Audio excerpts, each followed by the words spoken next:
दोस्तों मैं हूं आपका दोस्तों से करण जुगानी। आप देख रहे हैं जुगानी टॉक्स। और बात तो करेंगे कि आज की हम मार्केट पर भी बात करेंगे, उसके बाद में कमेंट एंड क्वेरीज भी लेंगे, उसके बाद में कॉइन म्यूचुअल फंड भी बात करेंगे और उसके बाद में आपको ये भी बताएंगे कि जो हमने प्रीवियस 2 दिन पहले एक काफी मेहनत करके आप लोगों के लिए वीडियो बनाया था कि यस ये स्टेप्स लेना चाहिए।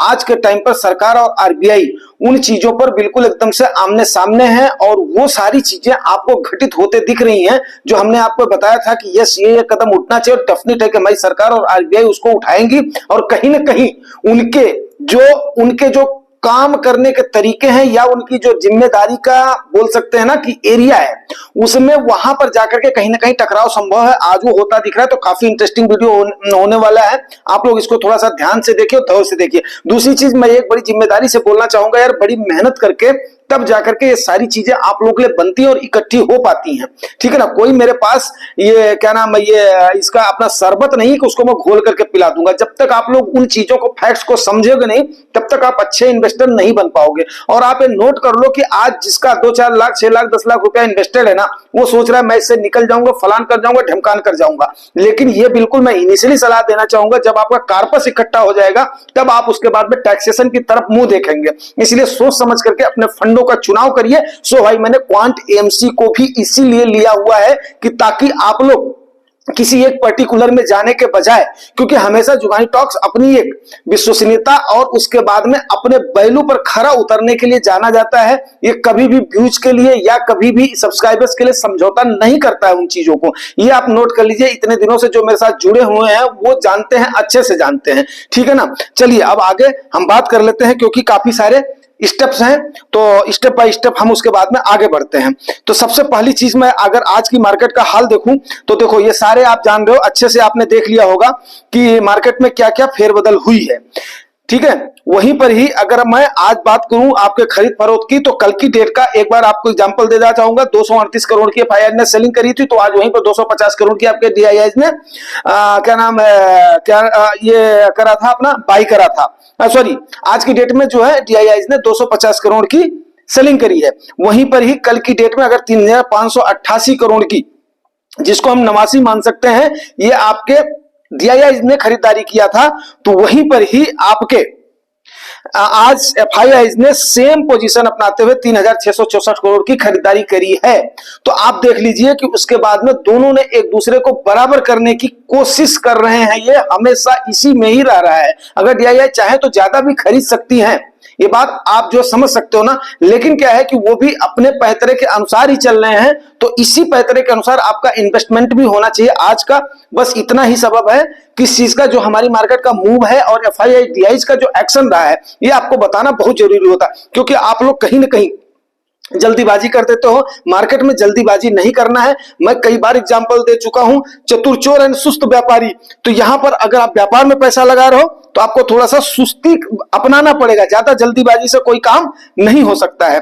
वहीं पर अगर हम कमेंट्स एंड क्वेरीज को देखते हैं तो सबसे पहली चीज क्या है, यस कोई ये है अपना जो है ये अपना सानू जी है 261 है। फर्स्ट व्यू इन्होंने अपने किसी वीडियो को देखा है, उसके बाद में बहुत बहुत आपको अपना धन्यवाद जो है सानू जी।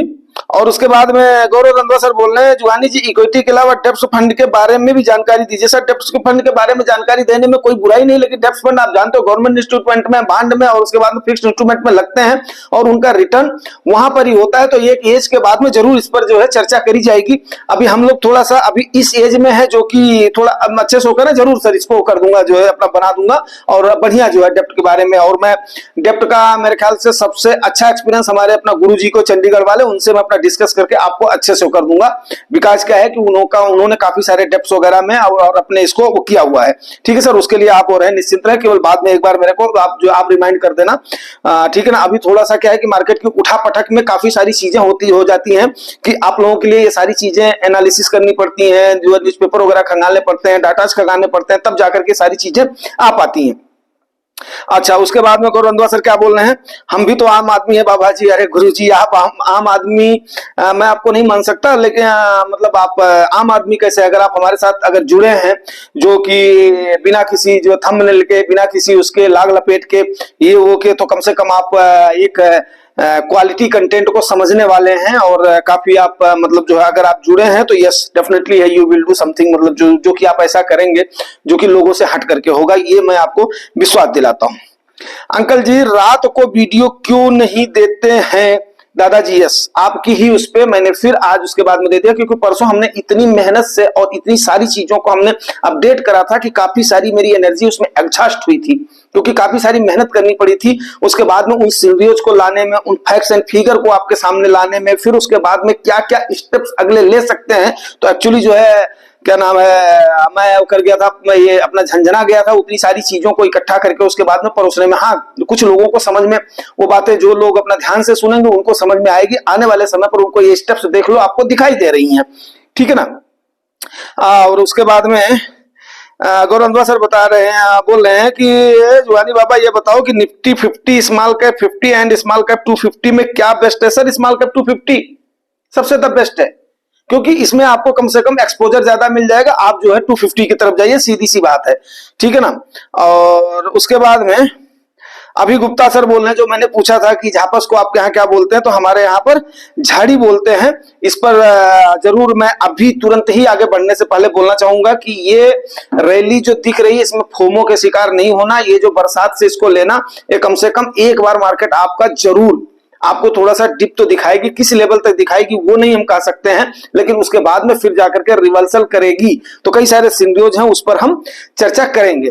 अभी उसके बाद में सबसे पहले देख लेते हैं जो कि सब्जेक्ट है क्वांट एएमसी का, जो कि आपको बताना बहुत जरूरी, इसीलिए मैं बोलता हूं अपने फंड को सोच समझ करके निवेश करना है, और नहीं तो बाद में क्या होती है ऊब होने लगती है कि यार इस फंड से निकल जाऊं, क्या कर जाऊं, कर जाऊं। एक कारपस होने के बाद में फिर आपका टैक्सेशन ऐसा आने आ जाता है, फिर उसके बाद में आपको जरूरत का ही पैसा आपको वहां से अपना जो है खींचना चाहिए, ऐसा मेरा मानना है।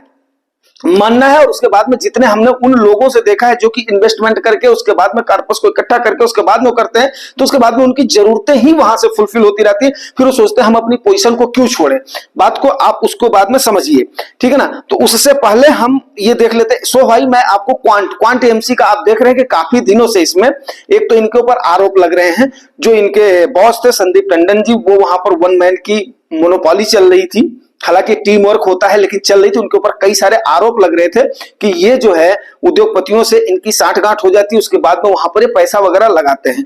तो क्वांट एएमसी ने आपको हमने बताया था कि इसका एक ट्रस्ट होता है, ट्रस्ट के बाद में उसके बाद में तब जाकर के फिर ये म्यूचुअल फंड का हाउस होता है, ठीक है ना। तो उसका ट्रस्टी कोई और ही होता है। तो उन्होंने क्या किया, काफी सारा फेरबदल किया है और 5-6 अपॉइंटमेंट उन्होंने बिल्कुल निर्धारित कर दिए हैं, वो मैं आपको बताता हूं। और ये ऑथेंटिकेटेड डाटा है, इकोनॉमिक टाइम्स का डाटा है, वो मैं आपको बता रहा हूं, ठीक है ना। पहला अपॉइंटमेंट है शशि जो है कटारिया जी का, अपॉइंटेड है जो क्या नाम है सीएफओ, और ये है कहां के, फ्रॉम जो है पारंपरिक एएमसी के हैं। और आपको एक बात बता दूं कि टोटल एवीएम जो इसका है 1 लाख करोड़ रुपए से ज्यादा हो गया। तो अभी ये अपॉइंट करने के पोजीशन में हो गए, हालांकि रिटर्न तो इसने दिया है लेकिन कई सारे आरोप लगते रहे। उसके बाद में अडानी जी का जैसे ही ये कई सारी 2 बार इनकी कंट्रोवर्सियां आई है, जनवरी वाली आई है, फिर उसके बाद में ये आई है अपना जुलाई वाली आई है, फिर उसके बाद में अभी वाली आई है, तो काफी अफेक्ट हुआ है क्वांट एएमसी। इसलिए आपको बताना जरूरी, क्योंकि बहुत सारे लोग इसमें इन्वेस्टेड हैं जो कि रिटर्न को देख करके आते हैं, एएमसी को चुन लेते हैं, फंड को चुन लेते हैं। मैं बार बार बोलता हूं एक फंड लेने में कोई बुराई नहीं है, उस एएमसी में आपको जाना है तो जाइए, लेकिन सारे फंड एक ही एएमसी में कर दो, मेरे ख्याल से समझदारी की बात नहीं है। अगर समझदारी की बात है तो आप लोग बताइएगा कि मैं कहां पर गलत हो रहा हूं, ताकि मुझे भी पता चलना चाहिए, ठीक है ना। तो ये हो गए। दूसरे हैं उषा लक्ष्मी रमन जी, और ये as CCO chief compliance officer appoint किए गए हैं, जिन्होंने इससे पहले इनका बताया हमने, इनसे पहले इन्होंने पारंपरिक एएमसी में शशि जो कटारिया जी ने, जिनको हमने फर्स्ट में बताया है, ये जो पारंपरिक एएमसी में वर्क कर चुके हैं। Usha Lakshmi Raman ji as CCO chief compliance officer ये अपॉइंट किए गए हैं, जिन्होंने इससे पहले एसबीआई एएमसी में और जेपी मॉर्गन में काम करा हुआ है। तीसरे नंबर पर है Sudha Biju ji. Sudha Biju ji appointed as head of investors services, work in, इससे पहले ये काम कर चुके हैं एचडीएफसी एएमसी में और एचएसबीसी एसेट मैनेजमेंट में, ये इससे पहले काम कर चुके हैं, ठीक है। और उसके बाद में चौथे नंबर पर हैं प्रेम प्रकाश दुबे जी, ये ऑपरेशन, ये हेड ऑफ ऑपरेशंस अपॉइंट किए गए हैं और इससे पहले पराग पारीख एएमसी में और डीएसपी म्यूचुअल फंड में काम कर चुके हैं। तो आप देखिए कि इतने सारे जो अपॉइंटमेंट किए हैं, काफी एक्सपीरियंस लोग अपॉइंट किए गए हैं। ये खुशी की बात है कि पराग पारीख में इतना सारा अमूलचूल परिवर्तन हुआ है। इसका क्या असर आएगा, क्या इसके प्रोज एंड कॉन्स होंगे, ये भी आपको लास्ट में मैं डिस्कस करूंगा। सबसे पहले अभी इन चीजों पर कर लेते हैं, उसके बाद में, इसलिए मैं जल्दी खींच रहा हूं क्योंकि फिर अभी और भी चीजें करनी है, तो उसके बाद में थोड़ा सा क्या होगा, वीडियो लंबा हो जाता है तो आप लोग बोर होने लगे। सबसे बड़ा दुख हमें होता है, मैं इतनी मेहनत करके आप लोगों को सारी चीजें जो है मैं करता हूं, अपना परोसता हूं, फिर उसके बाद में जब आप लोग उससे बोलते हैं ना, जब आप लोग उससे लाभान्वित नहीं होते तो कहीं ना कहीं फिर मन को तकलीफ होती है, ठीक ना। योगेश कुवाड़ जी हैं, अपॉइंटेड एज प्रोफेशनल कंसल्टेंट, ये अपॉइंट किए गए हैं। इससे पहले ये एचडीएफसी एएमसी में काम कर चुके हैं, ठीक है ना। तो ये हमने 5 लोगों को बता दिया। छठे नंबर पे हैं आपके समीर काटे जी, अपॉइंटेड एज मनी मैनेजर, ये अपॉइंट किए गए हैं and work with invest capital and Kotak securities में ये इससे पहले वर्क कर चुके हैं। उसके बाद में जो कोटक की ट्रस्ट है उसने ये भी अनाउंस किया, बाकी कोई और नहीं जो है अनाउंस कर सकता है। इसीलिए बोलते हैं ना, ट्रस्टी का होना बहुत जरूरी होता है, तब जाकर के एक लगाम होती है और वो उसके बाद में अमूलचूल परिवर्तन कर देता है, ठीक है ना। उसके बाद में अपॉइंटेड है सीईओ, एक अपॉइंटमेंट किया जाएगा सीईओ का, जो कि अप्रैल 2025 तक इन्होंने डेट दे दिया है, वो अपॉइंट करेंगे। उनके अंदर खूबियां क्या होंगी, जिनको की रीजनल समझ हो, हमारे यहाँ की भौगोलिक स्थिति की, भौगोलिक लोगों की इसकी समझ हो, जो मैं आपको बार बार बताने की कोशिश करता हूं। और उसके बाद में साथ साथ इनको किसकी समझ हो, ग्लोबल चीजों की भी समझ हो, तो इस पर भी उनका फोकस है, वो वहां से अपॉइंट करेंगे। हाँ, संदीप टंडन जी का रोल जरूर होगा, मैं ये नहीं बोल रहा हूं कि उनको जो है हटा दिया है, वहां से हटाया नहीं है, लेकिन जो एक मोनोपोली थी, जो इनके ऊपर आरोप लग रहे थे, जो कि एक कहीं ना कहीं रिटर्न के चक्कर में कुछ ऐसे डिसीजंस लिए जा रहे थे जो कि एक टीम की भावना नहीं जनरेट कर रही थी, तो इतने सारे अपॉइंटमेंट हो जाएंगे। अब इसके प्रोज क्या क्या होंगे, इसके प्रोज सबसे पहले मैं बताऊं, इसके प्रोज ये होंगे कि अब एक टीम की शैली बन जाएगी, अधिकार अभी जब बंट गए हैं तो उस प्रकार का एक नहीं होगा कि वहां पर इन्वेस्टर्स के हित के सवाल को दरकिनार करके उसके बाद में करा जाए कि अच्छा ठीक है यार, चलो तुम्हारा हो जाएगा, रिटर्न दिखा देंगे, बाकी गए बाहर में। तो ये थोड़ा सा क्या, इतने सारे लोग एक्सपीरियंस लोग हैं, तो यस, इसका सुधार जरूर होगा, लेकिन आपको पता ही है किसी भी सुधार में थोड़ा सा समय लगता है, तो समय ये जरूर लगेगा। अभी रिटर्न तुरंत ही, इनके पास कोई जादू की छड़ी नहीं है कि ये इन्होंने वर्क किया और उसके बाद में आपका तुरंत ही रिटर्न जनरेट होना शुरू हो जाएगा। कुछ वर्क लगेगा क्योंकि एक्सपीरियंस्ड लोग हैं, वर्क मतलब टाइम लगेगा। एंड इसका जो कॉन्स होगा, कॉन्स ये होगा कि अभी इनको डिसीजन लेने में मीटिंग वगैरह करनी पड़ेगी, थोड़ा सा रस्साकसी खींचेगी, थोड़ा सा ये होगा। और उसके बाद में अब इतने सारे लोग हैं तो इनके वेतन भत्ते और सेफ्टी सिक्योरिटी पर भी ज्यादा खर्चा होगा। ऑफिस वगैरह भी सबके लिए होगा, एम्प्लॉय सबके लिए होंगे, गाड़ी वगैरह होगी, पेमेंट वगैरह होगी, तो खर्चे भी थोड़े एमसी के ज्यादा बढ़ेंगे। अब देखने वाली बात है कि क्या क्वांट एमसी अब अपने कुछ उसमें एक्सपेंस रेशियो में इजाफा करती है या उसके बाद में क्या करती है, अभी देखने वाली बात है। लोगों का ट्रस्ट कितना जाता है, तो ये देखने वाली बात होगी। तो उम्मीद करता हूं दोस्तों ये जानकारी आपको बिल्कुल अच्छी लगी होगी। अब आपको एक बात बताऊं कि मैं आपको ले चलूंगा 2 दिन पहले वाले अपने उन वीडियोस पर, जिन पर हमने बृहद रूप से चर्चा किया था कि यस, हमारी सरकार सुस्त नहीं बैठेगी, हमारे आरबीआई के गवर्नर सुस्त नहीं बैठेंगे, और इन सारी चीजों पर वो लोग जरूर मंथन कर रहे होंगे। क्योंकि देखो, विश्वास सबसे बड़ी चीज होती है, बात समझ रहे हैं आप। अगर वहां पर वो लोग बैठे हुए हैं तो हमें भी उन पर विश्वास करना ही चाहिए कि यस, वो भी कम से कम चिंतित तो होंगे और उसके बाद में निर्णय लेंगे। तो सरकार का कहना है कि भाई ग्रोथ को प्राथमिकता दी जानी चाहिए रेदर देन कि इन्फ्लेशन को काबू करने के लिए, ठीक है। वहीं पर ही आरबीआई गवर्नर का कहना है, जो उनकी रिस्पॉन्सिबिलिटी भी है कि जो हमारी इकोनॉमी है उसकी स्थिरता भी होनी चाहिए और प्लस जनता को राहत भी मिलनी चाहिए, महंगाई से राहत मिलनी चाहिए, और उसके बाद में रुपए की मजबूती भी होनी चाहिए। तो इन सारी चीजों को लेकर के शशिकांता दास जी भी कहीं ना कहीं असमंजस की स्थिति में है, जो कि सरकार की इस बात से वो शायद मेरे ख्याल से समय मांग रहे हैं। तो अभी जो आने वाली 6 दिसंबर की बैठक है, यहां पर ये कहीं ना कहीं दोनों के बीच में एक प्रकार का रस्साकसी इस समय चल रही, ऐसी सुगबुगाहट आ रही है। पहली चीज तो ये होगी। दूसरी चीज मैं आपको बताऊं कि कब इससे पहले इस सरकार के बीच में और आरबीआई के गवर्नर और मतलब आरबीआई के बीच में, आरबीआई तो अपने आप में एक ऑटोनॉमस संस्था है, आपको पता ही है। ऑटोनॉमस मींस क्या है? यस, कि ताकि वो जो है सुचारू रूप से बिना किसी दबाव के अपना काम कर सके। लेकिन भाई सरकार है तो सरकार तो उसके बाद में अपनी बात मनवाएगी। तो 2018-19 में क्या हुआ था कि 3.6 लाख करोड़ रुपए का सरकार ने मांगा था कि भाई हमें दीजिए, हमारा अधिकार है, उसके बाद में हमें पैसा दीजिए। तो आरबीआई ने उसके बाद में स्वतंत्र कामकाज करने के अपने अधिकार के हनन का उलाहना दिया था। उलाहना समझते हैं? उलाहना जैसे कृष्ण भगवान को उलाहना लेकर के आती थी ना गोपियां कि तेरे लाला मेरा मक्खन खा गया। भाई देखो, अब आप सरकार हो तो हम आपको उलाहना ही दे सकते हैं, उलाहना के अलावा तो और कुछ कर नहीं सकते हैं हम। तो ये उलाहना दिया था, लेकिन नतीजा ये हुआ कि उस समय आरबीआई के गवर्नर उर्जित पटेल जी को, आप लोगों को याद होगा, जो थोड़ा सा पुराने लोग हैं, नए बच्चों को हो सकता ना पता हो, तो उनको जो है इस्तीफा देना पड़ा था, रिजाइन देना पड़ा था अपने पद से।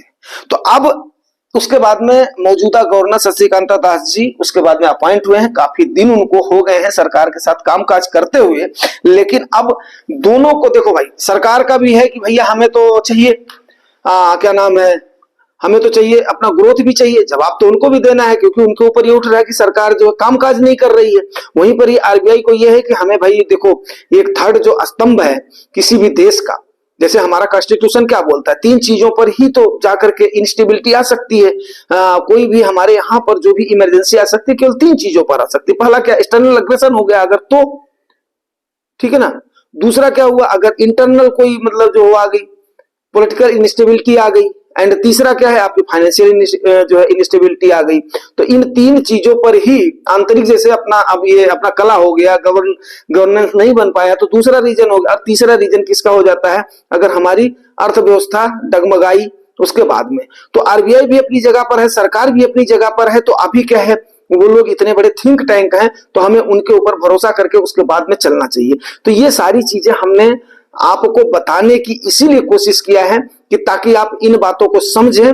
और खास करके मैं फिर सब्जेक्ट पर एक बार जरूर चर्चा करूंगा और आप लोगों से निवेदन भी करना चाहूंगा, जो मेरा अनुभव है, जो लोग मुझे कम से कम थोड़ा बहुत भी अगर हमारी बातों को तवज्जो देते हैं, तो जरूर आप किसी एक पर्टिकुलर एएमसी में सारे, क्योंकि कब कहां पे क्या हो ये कहा नहीं जा सकता है, अंदर खाने क्या चल रहा है। तो हमने अपनी सेफ्टी, अपनी सिक्योरिटी अपने आप में करनी है, बड़ी खून पसीने की हमारी कमाई है। तो आप अच्छे फंड छांट करके 1 एमसी 2 एमसी 3 एमसी में क्यों नहीं जाते हो भाई? सीधी सी और सिंपल सी बात है, एक फंड उनके पास, एक फंड उनके पास, एक फंड उनके पास, जिससे कि कहीं पर भी कोई अगर हुई, जैसे कि आपको फारिज आप बोलोगे ऐसा आप कैसे बोल सकते हो, तो भैया फ्रैंकलिन का जो केस हुआ था उस समय उन्होंने हाथ खड़े कर दिए थे, बोला हम पैसा नहीं देने की स्थिति में, और उसके बाद में 2 साल के जद्दोजहद के बाद में तब जाकर के लोगों का पैसा मिला है। तो भाई मेरे, कब कहां पर अटकन आ जाए वो मैं नहीं कह सकता हूं। दूसरा एग्जांपल मैं अभी जो है इसका क्रिप्टो एक्सचेंज का, इंडिया का सबसे बड़ा एक्सचेंज था वजीरेक्स का एग्जांपल देना चाहूंगा। अभी वहां पर जद्दोजहद है, मैंने उस पर भी एक दिन आप लोगों को बताया था। तो ये सारी चीजें मैं बिल्कुल ओपनली इसीलिए बताता हूं ताकि आप अपने आप को बचा सकें, बाकी आपकी मर्जी है। और अगर इतनी सारी मेहनत के बाद में जानकारी आपको ठीक लगती है तो इसको थोड़ा सा मतलब लाइक वगैरह किया करो, कि ताकि हमें भी थोड़ी सी एनर्जी मिल सके। और अगर शेयर वगैरह भी कर देते हो तो थोड़ा सा उससे जो है प्रचार प्रसार भी होगा, कई लोग इससे लाभान्वित भी होंगे। बाकी आपकी मर्जी है, किसी के साथ जोर जबरदस्ती नहीं है। Thank you.